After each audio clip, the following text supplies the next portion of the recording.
A partir de agora, sobe o giro do motor.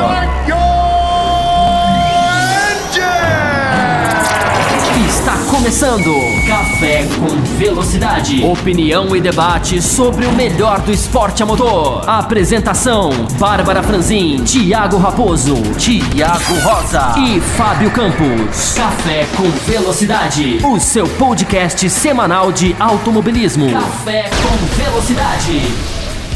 Para você que nos ouve no café.autosfera.com.br, estamos começando o quarto e último bloco do Café com Velocidade 505. Então, caro ouvinte, se você ainda não ouviu o bloco 1, 2 e 3, não deixe de entrar no nosso site para ouvir, porque ficou bem legal. Quadro 1 com Fórmula 1 na China, discutimos várias coisas, desde as brigas entre Ferrari e Red Bull, a vitória do Hamilton, se o Bottas merece estar na Mercedes, Felipe Massa e esse azar danado, essa corrida ruim que ele teve, Lance Stroll. Falamos uma porção de coisas que eu tenho certeza que você vai gostar. No quadro número 2, falamos da Fórmula Indy Long Beach, lá discutimos sobre a vitória de James Hinchcliffe. Sim, acertei. Para você que não entendeu a piada, vai lá ouvir que você vai entender muito bem do que eu estou falando. Falamos um pouquinho dos brasileiros, falamos essa coisa de equipes pequenas vencendo nesse início de temporada, nada de Ganassi, nada de Penske. No bloco número 3 foi a vez da MotoGP na Argentina, mais uma vitória de Maverick Viñales. O Valentino Rossi vai conseguir se reinventar para buscar esse espanhol? Veremos no decorrer da temporada, discutimos lá tintim por tintim. Não deixem de ouvir esse programa. E agora, no quarto e último bloco, corrida histórica, já que neste final de semana nós temos a etapa do Bahrein da Fórmula 1. O que nós fizemos? Selecionamos 4 corridas, fizemos uma enquete, mandamos para os nossos apoiadores no WhatsApp exclusivo dos apoiadores do Café com Velocidade, e eles elegeram Bahrein 2008. Nós reassistimos essa corrida, recebemos e-mail, porque teve pessoas também que assistiram e mandaram e-mail pra gente, e agora nós vamos discutir um pouco dessa prova. Diogo Gomes e Thiago Santa Rosa, antes de começar, a gente recebeu e-mail, né, que são as considerações do último programa, que a gente fez um pedido, e elas chegaram, e abordando aí a questão das corridas históricas, ou corridas clássicas. Vamos ler aqui, o Fabrício Dutra diz o seguinte: reclamaram tanto do GP histórico da China em 2005, mas a culpa é de quem colocou esse GP para votação, se sabiam que era ruim. Acho que seria melhor começar falando o resultado da corrida e depois desenvolver o debate sobre ela. Facilita um pouco sobre o entendimento da mesma. Farei isso hoje, Fabrício Dutra. E o Ricardo Bonner diz, né, o Campos falou que os ouvintes não entenderam a ideia das corridas clássicas e devem ser escolhidas corridas boas. Além de classificar algo como bom ou ruim ser seu objetivo, quem não viu nenhuma das opções vota como? Teria que assistir a todas as opções e votar em uma? Explique-se, glorioso Campos. E mais uma vez, vocês que insistem em mandar e-mails só para o Campos, né? Fica aqui eu, Diogo Gomes e Thiago Rosa, de braço cruzado, chupando o dedo, esperando uma pergunta pra gente, que estamos aqui fielmente gravando para vocês, queridos ouvintes. Fabrício Dutra e Ricardo Banniman, sobre a questão da indagação, eu vou dar uma explicação, depois sintam-se à vontade, Thiago e Diogo, de acrescentar alguma coisa. Essas corridas são corridas que tem poucos GPs, a gente não tem um leque muito grande assim também. Ou a gente vai limitar a 2 corridas só na votação, porque China e Bahrein começaram ontem. E vamos lembrar que já tem 2 anos que a gente está fazendo esse quadro, então a gente não repete, né? Então, além de ter começado ontem, tem 2 corridas que estão vetadas, que a gente não pode repetir o que foi o ano passado e o ano retrasado. Acaba que sobram poucas opções mesmo, é meio subjetiva essa escolha, a gente coloca lá e vocês escolhem. Eu não acho ruim não, até que quando a corrida é ruim, eu gosto de reassistir, é muito bom lembrar o passado, até com corrida ruim. Na minha opinião, né? Os meus caros colegas aqui podem discordar de mim, mas é mais ou menos essa explicação.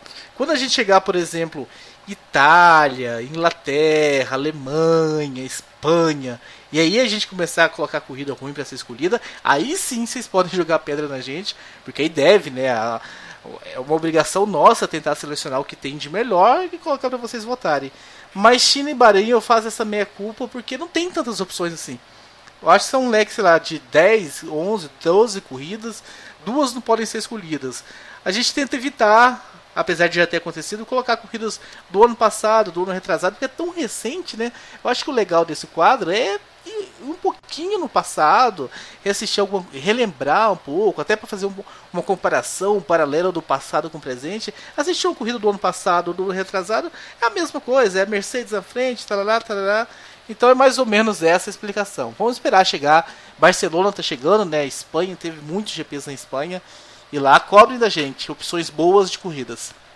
Aí vai ser difícil, que Espanha é considerar também uma pista historicamente com corridas não tão boas. Mas a gente pode ir em Jerez, não precisa ser Barcelona, é Espanha. Sim, isso claro, eu até iria propor isso. Quando você fez o comentário a respeito de corridas no país, acho isso bem pertinente. Se for o caso, até talvez rememorar alguma prova em Valência, que foi chamado GP da Europa, mas aí tem a questão que a última vitória brasileira na Fórmula 1. Exato, que acontece que tem o GP da Europa, que é em Baku, né? E Baku é uma pista nova. Então, a gente vai... Eu estou fazendo um pouco de...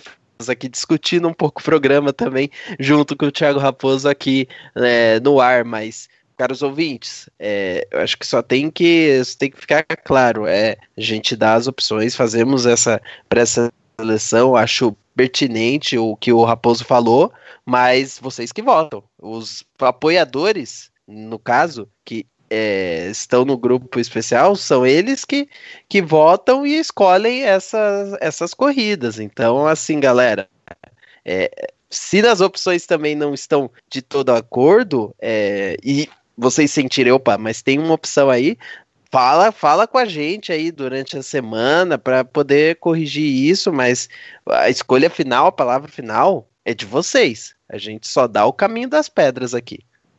Eu concordo um pouco com o Bunnyman, né? Nem todo mundo vai receber as 4 opções. Não.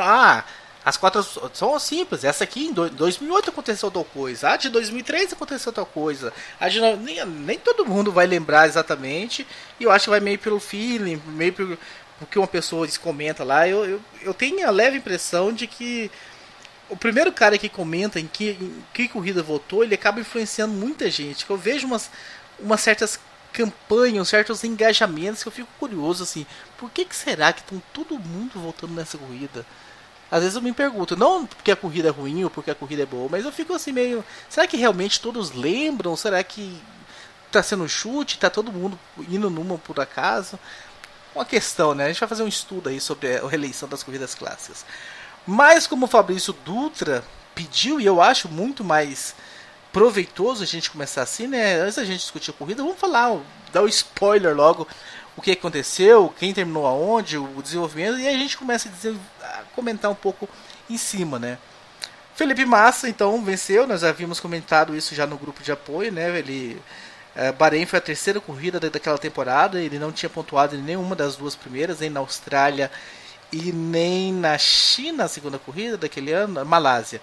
Nem na China, nem na Austrália, nem na Malásia ele pontuou e vence essa terceira corrida no Bahrein. E até acontece, a gente vai tratar um pouco disso, um desabafo do Galvão Bueno no final da corrida, né? Tipo, e aí vocês detratores do Felipe Massa, que já estavam condenando ele nas duas corridas e tudo mais, o que vocês vão falar agora e tudo mais? O Kimi Raikkonen também, Ferrari, termina em segundo, então era uma outra época, né, da Ferrari, dobradinha aí com Massa e Kimi Raikkonen. E o Robert Kubica, nosso saudoso Robert Kubica, termina na terceira colocação. A gente tem, entre os brasileiros, a gente tinha também Rubens Barrichello e Nelsinho Piquet. O Barrichello correndo naquela Honda, né, com aquela pintura da terra e tudo mais, que não fez muita coisa naquele ano, foi um carro terrível de ruim. E o Nelsinho, vocês já sabem um pouco da história, né? Um ano muito complicado, com alguns erros e com alguns problemas também. Abandonou com problema na caixa de câmbio na volta 40. A gente teve um Heikki Kovalainen fazendo uma bela corrida de McLaren, boas ultrapassagens no início da corrida, terminou em quinto. E o Lewis Hamilton um pouco desaparecido. Teve problemas com o carro e tudo mais, na largada não foi bem, perdeu várias posições, terminou apenas na 13ª colocação. O Alonso também brigando, né? O Alonso, mais ou menos, a história do Alonso na Fórmula 1 vai ser essa, né? Um cara que esteve a maioria das temporadas brigando contra o carro que tinha. E tava lá naquela Renault que não rendia muita coisa, terminou na 10ª colocação. É um ano que a gente pode lembrar, por exemplo, nós tínhamos Toyota e BMW, né, no grid. Eram duas montadoras aí fortes. A gente tinha a Super Aguri, né, que era a Honda B. Se a Honda já estava ruim, a Super Aguri, então, meu Deus. Que tinha o Anthony Davidson e o Takuma Sato. Foi um ano aí bem interessante aí com relação a esses nomes, essas montadoras e alguns pilotos. Feito esse breve resumo, meus caros companheiros, vamos começar a falar um pouquinho da prova. Talvez até trazer algumas comparações. Eu queria começar por esse ponto. O Felipe Massa, ele, se não me engano, eu vou até fazer uma pesquisa rapidamente aqui, mas se não me engano, ele venceu 3 corridas em 2007. 4 corridas, 4 vitórias dele em 2007. E aí em 2008 ele foi mal nas 2 primeiras corridas e o brasileiro já começou a descascar ele. A gente era feliz e não sabia? Era isso? Com certeza. É o melhor período do Felipe Massa na Fórmula 1. É o período que ele briga de igual para igual com Kimi Raikkonen. E aí, caro ouvinte, eu vou fazer com que você pegue aí o seu agregador de podcast, ou você que está ouvindo no Podbean, buscar lá embaixo o programa sobre a despedida de Felipe Massa na Fórmula 1, que não foi a despedida, porque ali a gente falou bastante desse período e exatamente o que acontecia com Massa, que é um pouco da irregularidade que marcou a carreira dele. Só que nesse momento aí, essa irregularidade gerava vitórias, gerava pódios, e tanto é que no final do ano se provou aquela famosa disputa de título, né, que ficou marcada, enfim, como talvez um dos grandes momentos da história da Fórmula 1, que curiosamente refletiu um pouco esse campeonato, né? Olha só, Bahrein, aí já fugindo um pouco do tema, mas colocando essa situação que o Raposo falou, de como se desenvolveu a corrida, Bahrein, terceira prova, Felipe Massa não tinha pontuado até então. Aí ele vai lá, vence a corrida, aproveitando dos problemas que Lewis Hamilton tem durante a prova, né?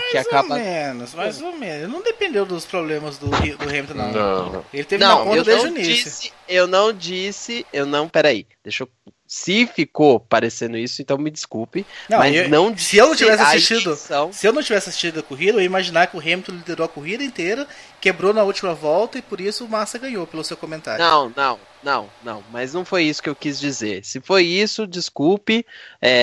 Se vocês entenderam igual o Thiago Raposo, desculpe. Mas o que eu quis dizer é se aproveitar dos problemas do Hamilton, que aconteceram desde o início da corrida nesse caso, como aconteceu ao longo do ano, né? Muitas vezes o Hamilton teve problemas, o Massa teve problemas e cada um deles se aproveitou e fez o máximo de pontos. É só pegar o histórico daquele ano, né? Pegar assim, o Hamilton começa o ano eu não lembro se foram 2 vitórias agora ou se foi vitória ou pódio, eu realmente não lembro. Pode até pegar a tabela do campeonato. Mas ele venceu, né? Eu tenho certeza que tem a vitória. Uma, pelo menos, mas ele estava ali já estabelecendo uma vantagem. Na Malásia o Kimi Raikkonen venceu e na Austrália o Lewis Hamilton venceu.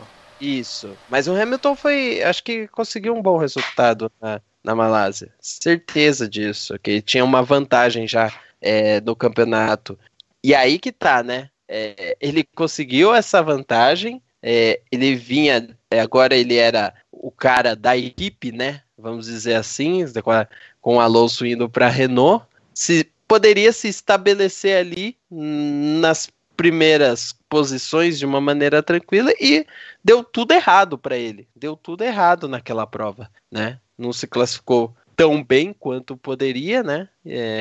Perdeu posições na largada, então sofreu um pouquinho. E aí é isso que eu quero enfatizar, que foi e aconteceu muito naquele campeonato. É problema de um, é problema de outro, não importa aí até não importa se é no início ou no fim da corrida, mas o resultado final acontecia que ou o Hamilton hora ia bem ou o Massa hora ia bem, que gerou a disputa equilibrada daquele ano.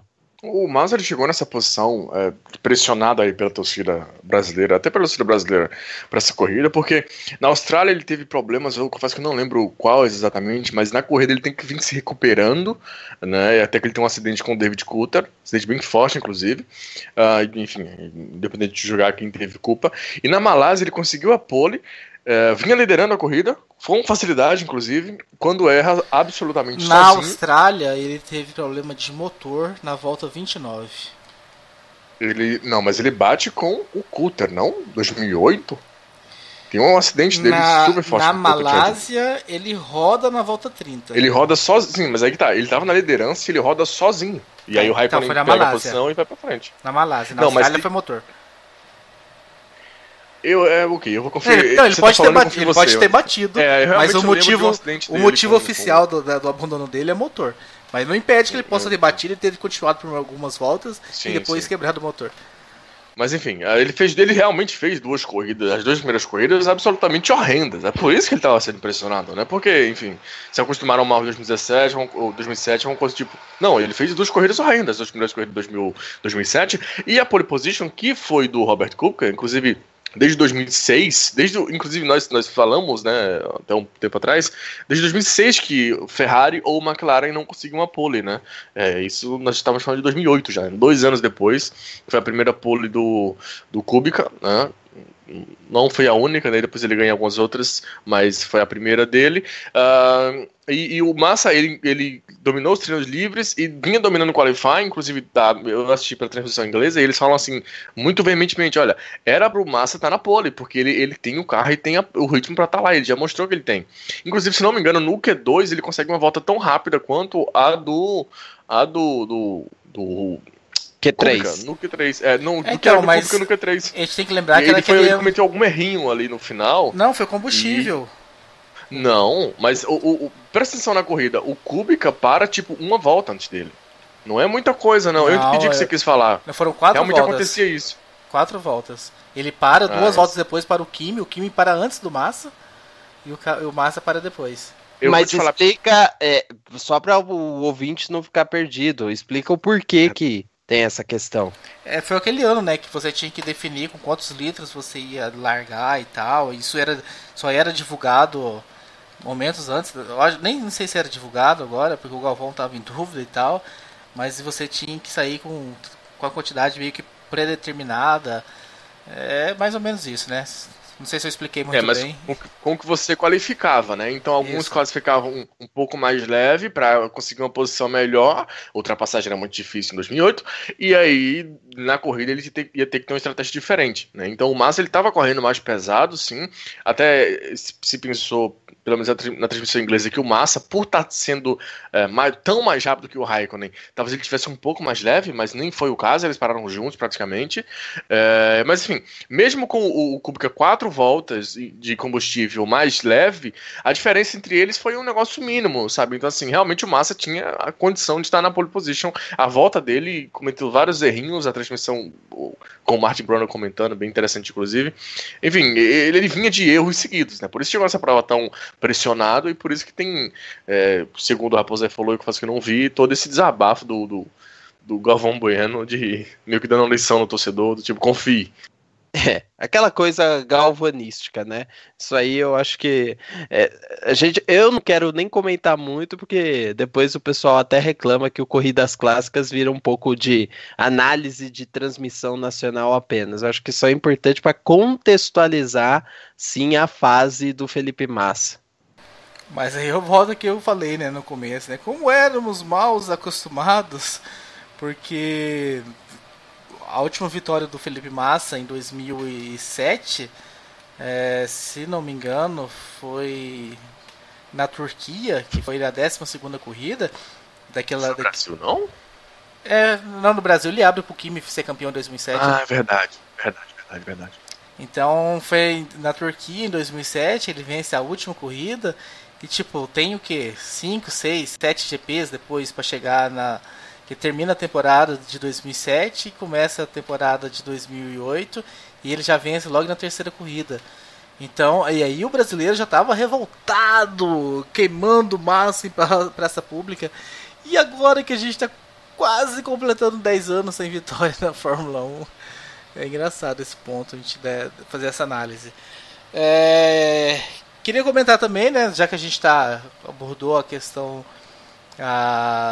dessa Honda aí, que não andava quase nada, com Jason Button e com o Barrichello, a gente viu uma briga ali de coadjuvantes, né? Talvez um dos maiores coadjuvantes das últimas décadas aí. Jason Button, foi campeão do mundo, mas num ano específico. E o Coulter, que acabaram se batendo e tudo mais. O Coulter numa Red Bull sofrível. Já que eu falei no quadro da MotoGP, ouvinte, eu relembrei um Café com Velocidade do passado. Vai lá, eu vi. Eu vou relembrar aqui também. Eu lembro que era só eu e Bárbara Franzin ainda nessa época. O Rosa não tinha entrado ainda. E eu falei o seguinte comentário pra Bárbara. Bárbara, todo mundo fica falando desse Adrian Newey aí. Pô, cadê? O cara tá aí, o carro continua essa merda e tudo mais. E aí, no ano... Eu acho que eu fiz esse comentário em 2009, né? E em 2010 começou. Um título, 2 títulos, 3 títulos, 4 títulos, pra queimar um pouco a minha língua. Pra não ficar só o Pesolo com a fama de ter queimado a língua, eu também queimei a língua em programas do passado. Vocês querem comentar alguma coisa sobre essa disputa aí de Barrichello não, de Jason Button e David Coulter? É uma briga interessante, né? Porque os dois tiveram problemas no início da prova, né? O Button o Coulter melhor, até classifica um pouco mais pra frente. O Weber, inclusive, foi bem melhor que ele nessa prova. Mas ambos têm problema no início da corrida, tem que ir pros pits pra trocar, se não me engano, pneus dianteiros. Os dois foi mais ou menos o mesmo problema. E aí, durante a prova, eles estão lá no fundão, os dois, né? E meio que dando tiro ali no final, sem ter muito o que ganhar, porque era, sei lá, briga pela 16ª, 17ª colocação, alguma coisa do tipo, e não conseguiam avançar. Mas ali brigando entre eles até brigaram de uma forma interessante, né? O Jason Button tenta fazer uma ultrapassagem arriscada, eu até diria, mas pra mim, muito dentro de corrida, nem sei se eles foram punidos, pelo menos durante a corrida não foi anunciado nenhuma punição, mas aquela tipo de tentativa de, olha, o espaço é pequeno, mas eu vou tentar. E aí o Coulter fechou ainda mais do que devia, eu diria. Então acabaram tocando ali, o Button vai para os pits, troca a asa, dá mais 1 ou 2 voltas e abandona de vez. O Coulter eu acho até que consegue ir até o final do GP, mas era o que tinha, né? Na verdade foi uma das poucas brigas que a gente teve nessa corrida, né? Porque o Massa na frente dominou muito facilmente. Atrás você tinha até uma diferença de estratégias ali, porque o Heidfeld principalmente estava fazendo os instintos mais longos que os demais pilotos. O Heidfeld terminou na 4ª colocação. Inclusive, deixa eu aproveitar, senão eu vou esquecer, a BMW saiu dessa corrida como líder do Campeonato de Construtores. Olha que interessante, né? Uma terceira colocação do Kubica e uma 4ª colocação do Heidfeld. Então, como a BMW vinha forte nesse início, até chegando para brigar junto com McLaren e Ferrari, mas enfim, foi uma das poucas brigas que a gente teve durante o Grande Prêmio. Mas para o final a gente tem até o Barrichello pressionando, eu não vou lembrar quem foi o outro piloto agora, mas foi o Alonso, inclusive, pelo top 10, né, pela 10ª colocação, mas não acabou nem dando muita coisa não. Recebemos aqui e-mails do Marcelo Cesarino e do Leandro JF. Cesarino diz o seguinte: melhor que a da semana passada, a corrida clássica escolhida dessa vez, mas nada brilhante. Uma Fórmula 1 bem modificada de hoje, um Massa dominante que não existe mais, um Hamilton mais precipitado que às vezes enxergava que também não existe mais, mas que às vezes faz falta hoje. Uma BMW Sauber que fez um grande ano em 2008 e hoje é a pior equipe da Fórmula 1. Vários pitstops, mas ainda bem, sem reabastecimento. Afinal, Fórmula 1 piorou ou melhorou 10 temporadas depois?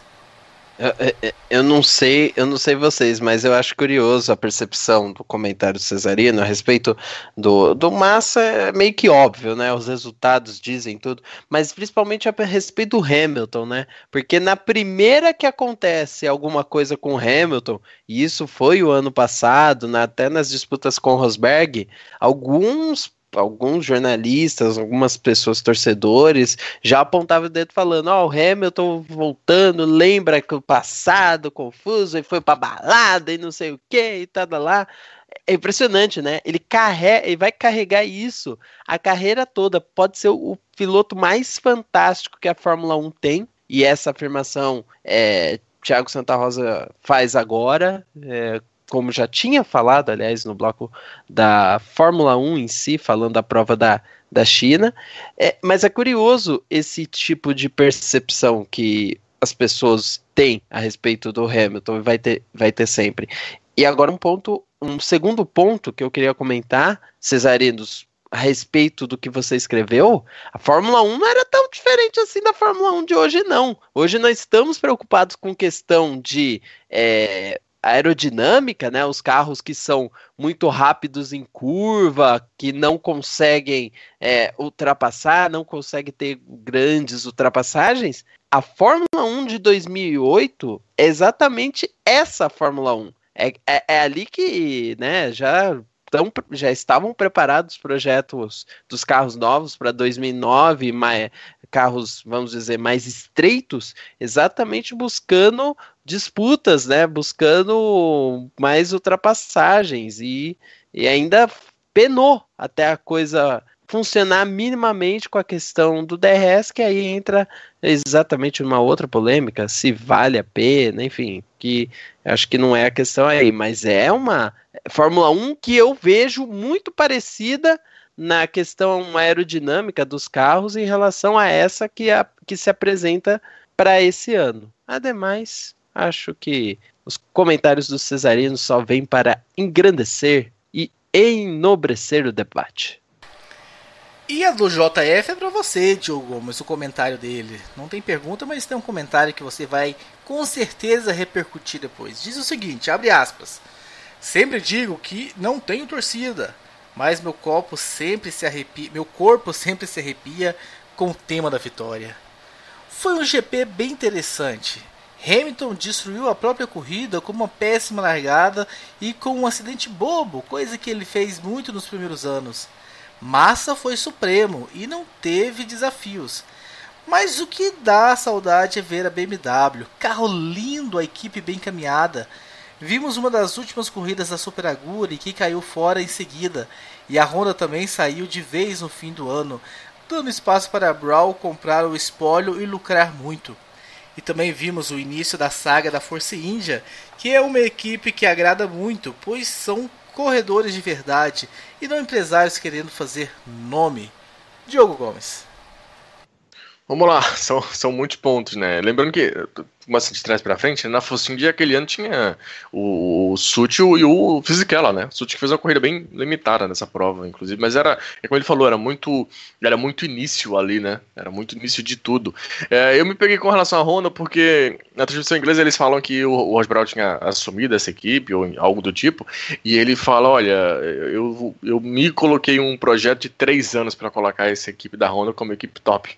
E aí no final daquele mesmo ano a Honda vai e sai da Fórmula 1, né? Acabou que no final deu super certo, a gente sabe como é que se desenrolou, mas foi até estranho como é que ele se desenrolou ali.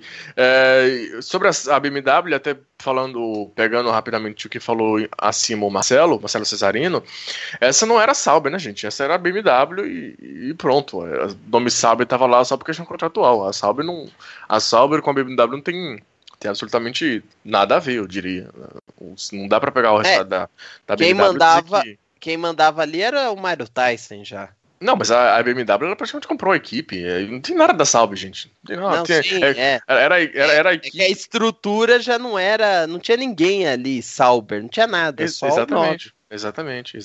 Então o pessoal às vezes confunde com isso, mas enfim, era uma outra equipe. E aí quando a BMW saiu que a equipe ia morrer, o Sauber foi lá e ainda conseguiu recuperar algumas coisas e, enfim, fazer a diferença. Sobre o Hamilton, que eu queria me apegar mais aqui, porque o Hamilton realmente teve uma largada horrível e ele mesmo falou que foi totalmente culpa dele, mas eu fiquei não sei como posso definir, mas um tanto quanto em dúvida com relação àquele acidente que ele teve logo no início da prova com o Alonso, né, saindo ali da curva 3, né, se não me engano, ele para entrar na primeira reta, ele acaba batendo no traseiro do carro do Alonso, dá até uma levada assim na dianteira do carro dele, e avaria um pouco da traseira do carro da Renault do Alonso. Mas eu estava até pesquisando sobre, eu realmente não lembrava disso, mas pesquisando sobre, eu descobri que a asa dele, a McLaren informou na época que a asa do Hamilton tinha quebrado antes desse contato. E por isso que ele foi tão para cima do Alonso, né? Porque tinha dúvida ali se o Alonso não tinha feito um brake test, alguma coisa do tipo. Aí sempre tem que lembrar que isso era o início de 2008, né? E 2007 terminou com aquela explosão absurda de Hamilton, McLaren, Alonso, enfim. Então que ele talvez esperasse que o Alonso tivesse feito um brake test ali para tentar prejudicar o Hamilton ou alguma coisa do tipo. Mas não, segundo a McLaren, ele tocou com alguém na largada, né? Largada horrível. Isso deixou a asa meio fora do lugar, e um pouco antes dele chegar no Alonso, a asa meio que quebrou, de coisa de milímetros ali. A asa quebrou, e aí foi isso que ajudou a puxar o carro dele, vamos dizer assim, para dentro do carro do Alonso, e que deu aquela bagunça toda. Mas, enfim, daí ele não conseguiu se recuperar. Depois eles mostram várias voltas on board dele, o carro, não sei, sabe, enfim, é difícil saber a parte técnica, mas até olhando assim, dá pra ver que tinha alguma coisa que não estava muito certa ali, a maneira como ele guiava o carro, sei lá, tinha alguma coisa muito fora do lugar, e é o que me faz pensar que realmente tinha, porque o rendimento dele durante a prova para tentar se reguer, sabe, assim, praticamente não existiu. Ele ganhou algumas posições em cima de alguns abandonos, e bom, porque quando ele tinha, mesmo que ele tinha uma McLaren com danos, ainda assim era melhor que uma Force India, por exemplo, que nós falamos que estava começando a iniciar a sua vida ali, então ele foi ganhando algumas posições mais nesse sentido, mas quando ele começou a pegar uns carros tipo top 12, top 13, ele não conseguia chegar, não conseguia passar, então foi uma corrida desastrosa. Ele já tinha sofrido um acidente super forte no treino livre, então, enfim, foi um final de semana realmente para se esquecer do Hamilton, e aí que o Massa, com a vitória dominante, é verdade, conseguiu capitalizar em cima disso, e aí o Raposo já falou, né, começou a história do campeonato. Exatamente, né, a classificação do campeonato após aquela etapa, tinha Kimi Raikkonen na liderança com 19 pontos, seguido de Nick Heidfeld com 16, Kubica vinha empatado, um empate triplo pela terceira posição, com Heikki Kovalainen e Lewis Hamilton, e o Felipe Massa aparecia na sexta colocação com 10 pontos. Uma curiosidade, vamos falar todos os outros que tinham pontos até então, eram 12. O Jarno Trulli tinha 8, o Nico Rosberg 7, Nico Rosberg lá de Williams, Fernando Alonso 6 pontos, Marco Webber 4 pontos, Kazuki Nakajima 3 pontos e Sebastian Bourdais, sim, Sebastian Bourdais lá correndo de Toro Rosso, 2 pontos. Sebastian Bourdais que tempos depois cedeu o lugar dele na Toro Rosso, né, Joe Gomes, para um piloto. Só falando rapidamente ainda na Toro Rosso, que o Vettel não conseguiu completar nenhuma volta dessa corrida, né? Ele tem uns problemas, alguém bate nele, ou ele bate em alguém, enfim. Na primeira volta ainda ele abandona, né? Foi um dos pontos que eu fui observar quando eu assisti essa prova, qual seria o rendimento do Vettel, né? Muito novinho ainda, tinha acabado de chegar na Toro Rosso, mas nem deu pra ver. E outra coisa que me pegou assim, me chamou a atenção, é que foi uma semana ou alguns dias antes dessa corrida que estourou aquele escândalo do Max Mosley, com aquelas cenas. Sim, que, enfim, foi lembrado da transmissão nacional também. A pitada sexual da coisa, isso, né? E aí, enfim, isso foi realmente desnecessário. E aí que depois acabou desenrolando muita coisa. Ele saiu da liderança da FIA e começou a acarretar uma série de trocas, né, que a gente viu acontecendo nos anos seguintes, mas foi 3 dias, sei lá, uma semana antes desse GP que o escândalo como um todo tinha estourado. Inclusive o chefe de equipe da Toyota falando que queria que ele saísse, e aí foram perguntar pro Domenicali, olha só, que era o chefe de equipe da Ferrari, e ele fala, não, veja bem, não vamos puni-lo dessa maneira. E aí o Ted Kravitz fala tipo assim, não, então você quer que ele fique? E ele fala, bom, a Ferrari não pode falar isso. Foi uma posição muito, muito estranha, sabe? Ninguém queria defender, mas também não queria atacar, enfim, foi muito confuso como tudo funcionou nesse final de semana com relação a esse assunto especificamente. Foi comentado também, o Galvão falou que o presidente da CBA e tal tinha ficado meio dúbio, que ele, a princípio tinha parecido que ele estava apoiando o Max Mosley, mas depois ele deu um comunicado diferente. E vamos lembrar, né, que o Max Mosley nesse ano, depois de todo esse bafafá, ele promete um teto, né, para o ano de 2009, um teto orçamentário. A gente até esbarrou nesse assunto nos últimos programas, E esse teto acabou levando, né, incentivando a chegada da HRT, da Menor Marussia e da Lotus Virginia, nessas equipes aí com a promessa de uma limitação de custos. Só que o Max Mosley caiu, o Jean Todt chegou, essa limitação, esse teto caiu por água abaixo também, não tinha mais limitação de custo, cada um poderia gastar o que quisesse, e essas equipes, vocês sabem a história, nenhuma delas existe mais. Primeiro foi a HRT, depois foi a Lotus Virginia e por último foi a Menor Marussia. 3 equipes que entraram acreditando num conto de fada que nunca aconteceu de verdade. É bom lembrar, né, um pouquinho. O pessoal, por mais que a corrida seja ruim, é bom fazer essas reflexões sobre o passado e tal. Mas esse é o grande ponto, né? Esse é o grande ponto, é você voltar, se relembrar todo esse enredo, toda essa coisa. Eu leio muito, antes de... Eu não simplesmente vou lá, abro o link e assisto a corrida. Eu leio muita coisa sobre o que estava acontecendo, sabe, ao redor daquele... Inclusive negociações de pilotos. Meio que você se teletransportar para aquela época de novo. Isso é muito interessante. Isso que me anima para assistir esse tipo de corrida. Não necessariamente a corrida em si. Algumas delas eu até lembro como aconteceu e tudo mais, mas eu assisto mesmo assim para tentar relembrar o conjunto, sabe? Conecta tudo no final das contas. Não só a corrida em si, o que aconteceu, quem passou quem chegou em primeiro, enfim. Abra sua mente, ouvinte. Também abra o seu coração para as corridas clássicas. Que, aliás, na semana que vem a gente já faz a eleição aí da Espanha. Já vai ter... Ainda não vai ser na sequência, mas quanto mais cedo a gente eleger, mais tempo você, ouvinte, terá para ouvir e mandar o seu e-mail, participar também com a gente. E não deixar apenas para Marcelo Cesarino e Leandro da JF, a gente quer receber mais e mais e-mail de vocês. Algo mais, Thiago Santa Rosa, algo mais, Diogo Gomes, a acrescentar sobre essa etapa? Eu acho que tá bom. Diogo? Não, da minha parte era isso. Deu pra passar bem essa corrida. Dito isso, agora eu passo o controle do programa para Thiago Santa Rosa, para ele acrescentar os quadros do final de semana que fizemos a eleição lá no Facebook. É com você, Rosa.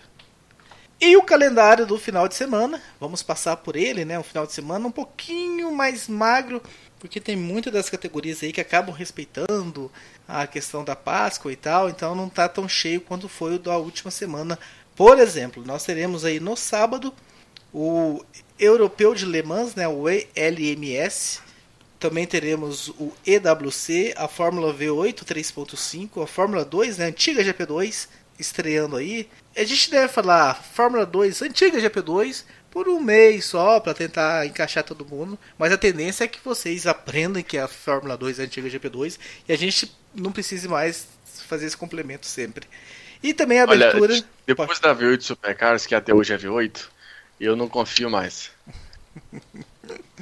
Mas essa aí é difícil, é mais difícil, porque o nome basicamente continua o mesmo, né? Não tem tanta mudança, tirou uma coisinha. Agora a outra mudou completamente de uma coisa para outra, então...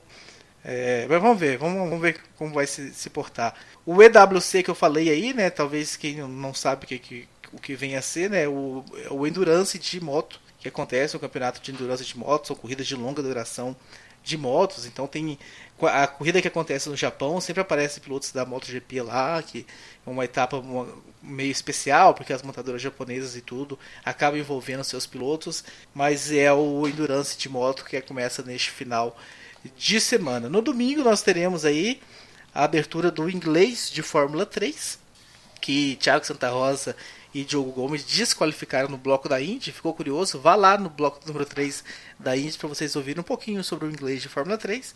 Também teremos o início do campeonato inglês de GT. Teremos a segunda etapa do BTCC.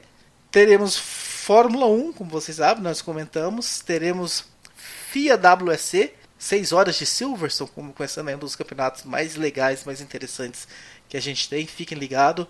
Mais uma etapa do MXGP, o Mundial de Motocross. Mais uma etapa do Red Bull Air Race. Para quem quer ver esses aviões voando e lutando contra o relógio, teremos mais uma etapa. TC2000 na Argentina.